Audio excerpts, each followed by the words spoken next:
Still stopping. Go, go! Oh my gosh. Oh!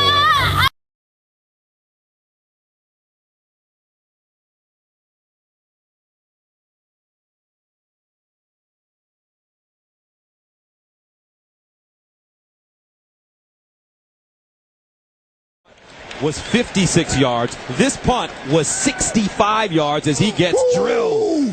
And I tell you what, I got a lot of respect for Michael Gasperson because you don't do this to a kicker. He's not even involved in the play, and that's a cheap shot that was unnecessary. And The history of football helmets.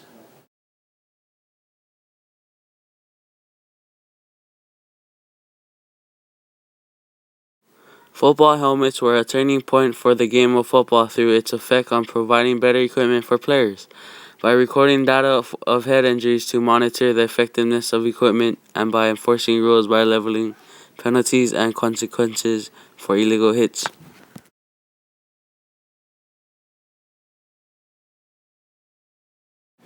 In the 1893 Army and Navy game, a shoemaker made the first helmet for Admiral Joseph Mason Reeves, who was told by a Navy doctor that he would be risking a death or instant insanity if he took another blow to the head.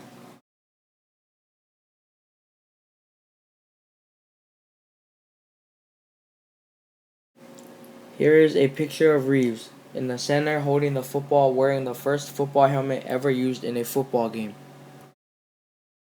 In 1906, President Teddy Roosevelt telegraphed Harvard President Charles Eliot to ask about the season's 19 deaths, for fear the sport's bloody reputation would get it banned outright instead of changed to protect the players.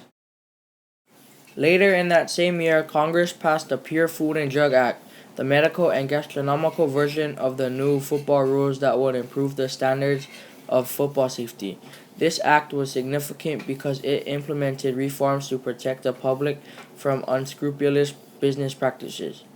Dr. Harvey W. Wiley, M.D., fought for the Food and Drug Law and became known as the father of the Pure Food and Drug Act. The earliest football helmets were fashioned after aviator caps, made out of leather, with no padding. These helmets provided little or no protection.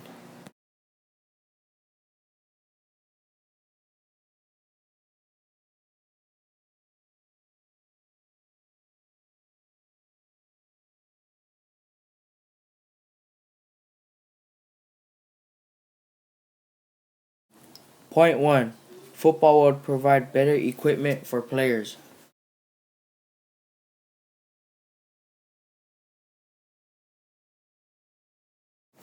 To limit head injuries, John T. Rydell made helmets out of plastic, which debuted in 1939.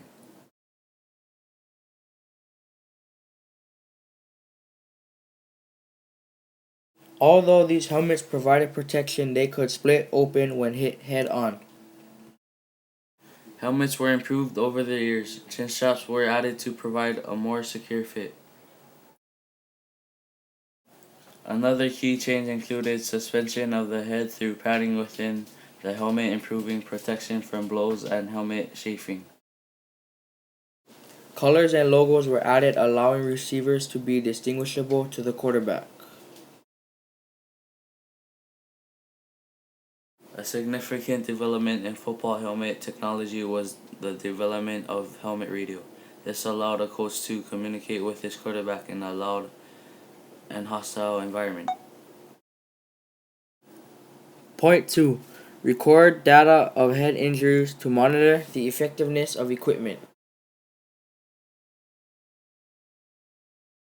The effectiveness of equipment provided more protection for players. However, although the number of deaths per season declined, the number of brain injuries increased.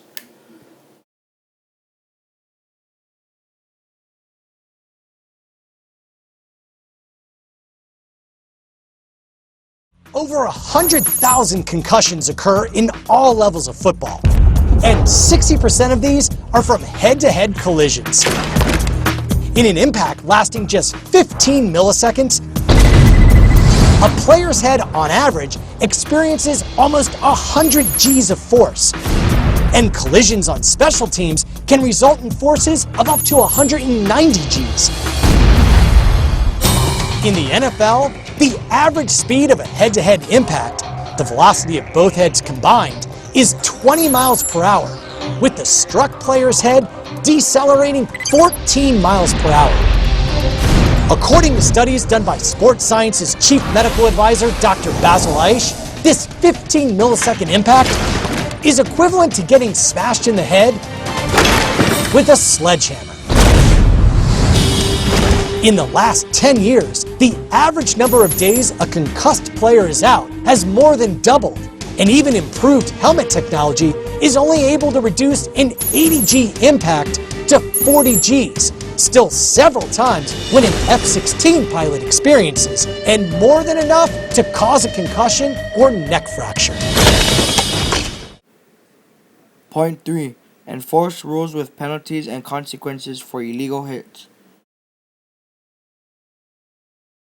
On October 20th, 2010, the NFL announced tough new penalties for violent hits, like the brutal helmet-to-helmet hit to Deshaun Jackson, which left him lying on the field for several minutes. If there's anything you can do, they've implemented the rule. It's hard for the player. Thank goodness it looks like it's on the shoulder more than it was helmet to helmet. 23, defense. Hit to a defenseless receiver. 15-yard penalty. First down. The player who hit Jackson was fined $50,000. Football helmets have evolved over the last 2 centuries. Unfortunately, the helmet that was supposed to protect football players was unable to protect them from an incurable brain disease called CTE, concussion, which causes memory loss, depression, confusion, rage, and dementia.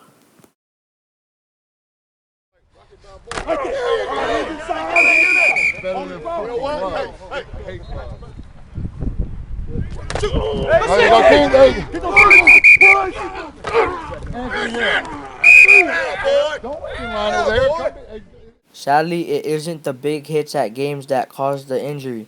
Rather, it is the daily pounding at practice that poses a threat to players.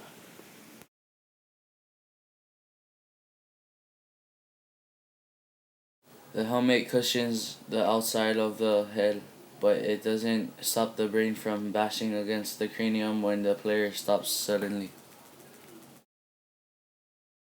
In July 2010, the NFL began posting concussion warning notices that advised players there was a link between cognitive decline and repeated concussions.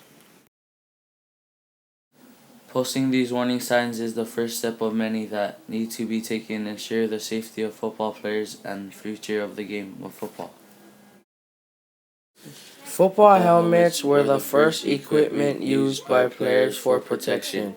However, data showed that it could not protect players from concussions, and rules were enforced to deter illegal hits.